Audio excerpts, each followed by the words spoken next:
Today I'm going to show you how to create a painting with a strong message and a slightly different background technique.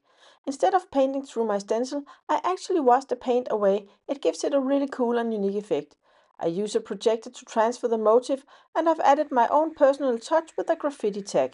The painting is called Strength is Silent, and you can easily create something in the same style. I'll show you the technique step by step, so let's get started.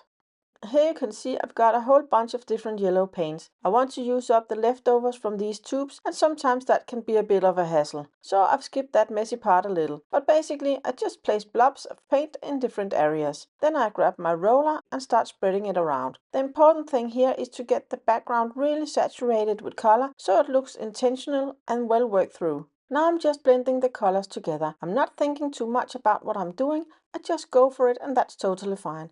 One little tip though. I wait with the darkest colors until the end.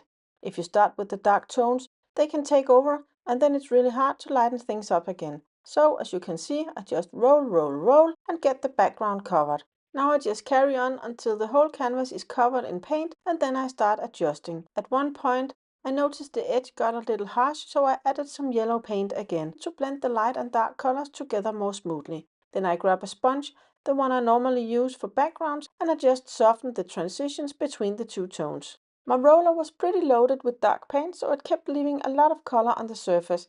Of course, I could have rolled off some of the excess on a piece of cardboard or something like that.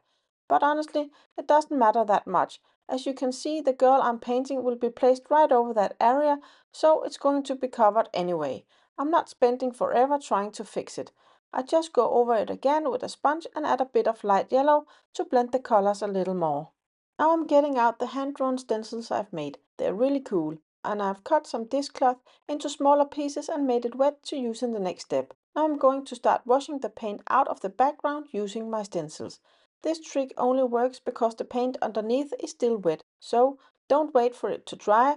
You have to start wiping while it's still damp. I rub thoroughly for a while, pressing the cloth into the surface to lift the paint. When the cloth gets too saturated with paint, just grab a new one. Of course, I rinse them out and hang them to dry afterwards. You can already see the contrast taking shape. It reveals the pattern underneath and creates a kind of reverse stencil effect. You can see the flower appear because the paint is being removed from the background. This is kind of the opposite way to use a stencil. Normally I would also apply some stencil glue to the back to help them stick to the surface while working. It just makes everything stay in place more easily. It's usually easier when the stencil are glued down, but because the background is wet, that's not really an option this time. So I just place the stencil on top and start washing out the paint around them. I'm speeding up the process here because it's kind of repetitive, maybe a bit boring to watch in real time.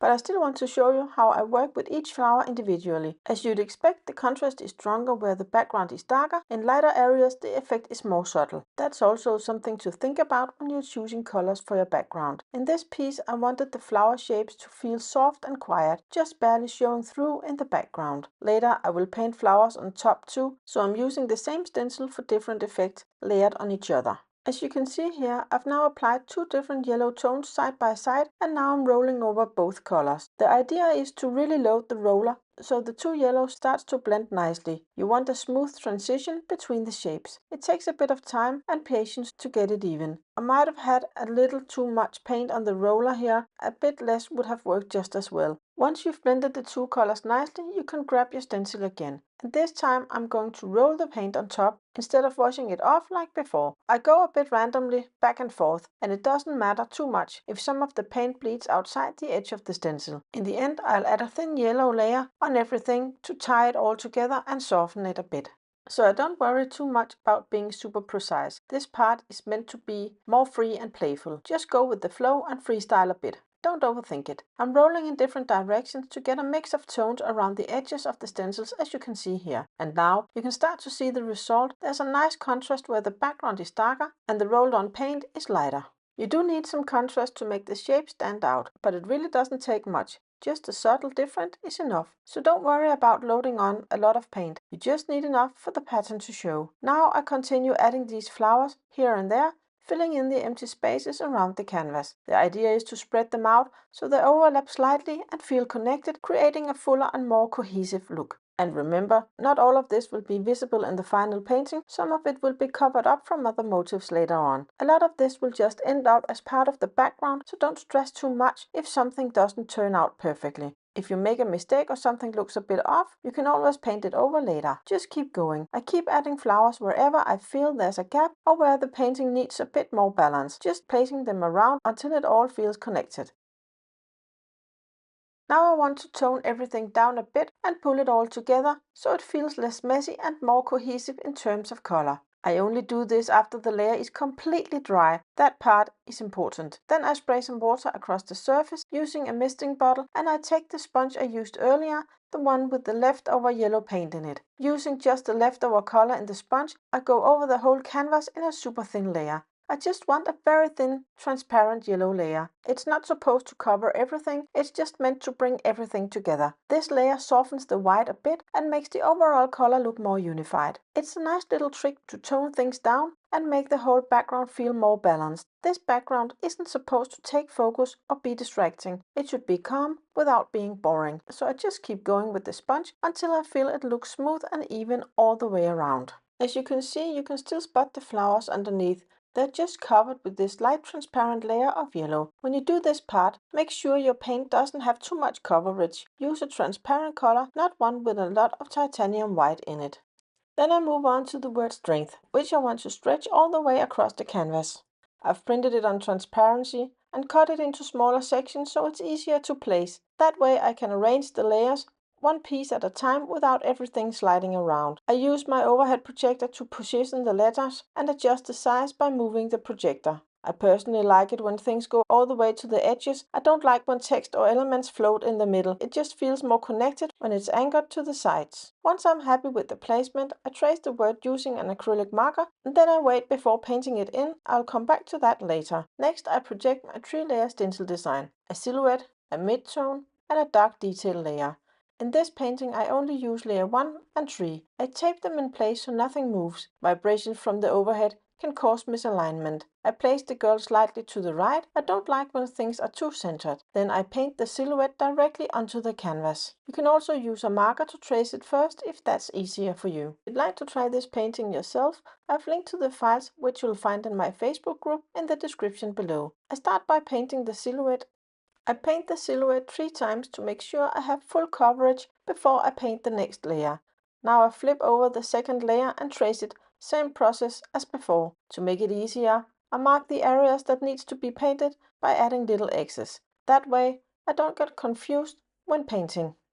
I use golden fluid acrylics. They're highly pigmented and flow well, so I only need one coat and the result is smooth and clean. Then I move on to the flower. I want to overlap the text and the figure so everything connects visually.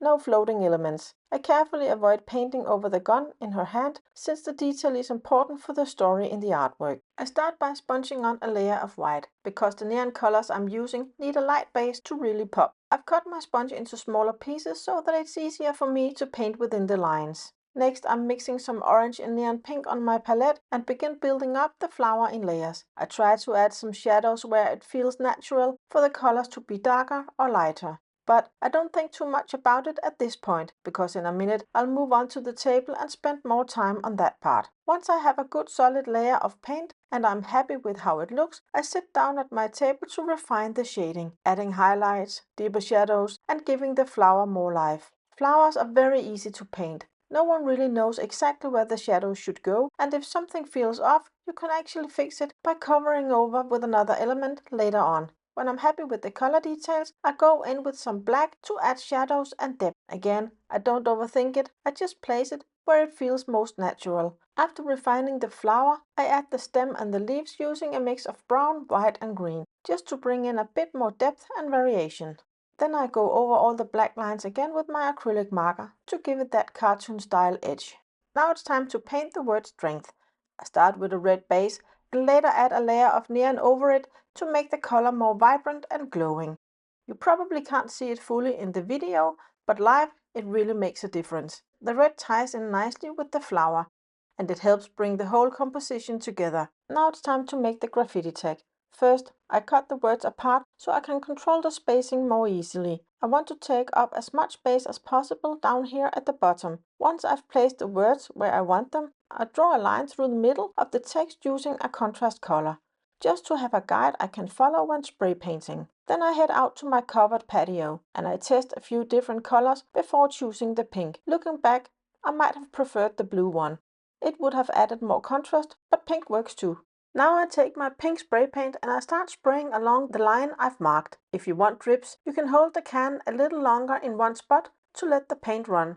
At first though, I just focus on getting an even layer of color along the entire line. Once that's in place, I go back and I spray a bit more in specific areas where I want those drips to appear. It's a simple technique, but it gives a great raw effect, especially when combined with the more controlled elements in the rest of the painting. For that neon sign look, I layer white paint on top with a brush. I give it 3 to 4 coats to really make it pop. Lastly, I add a thin white line around strength. It helps pull the white from the bottom of the canvas up into the top and gives everything a more cohesive look. And here's the finished painting. If you liked it, I'd love to hear what you think in the comments. Feel free to suggest who should I paint next. And don't forget to like and subscribe so you don't miss future videos. Thank you for watching, and I'll see you in the next video.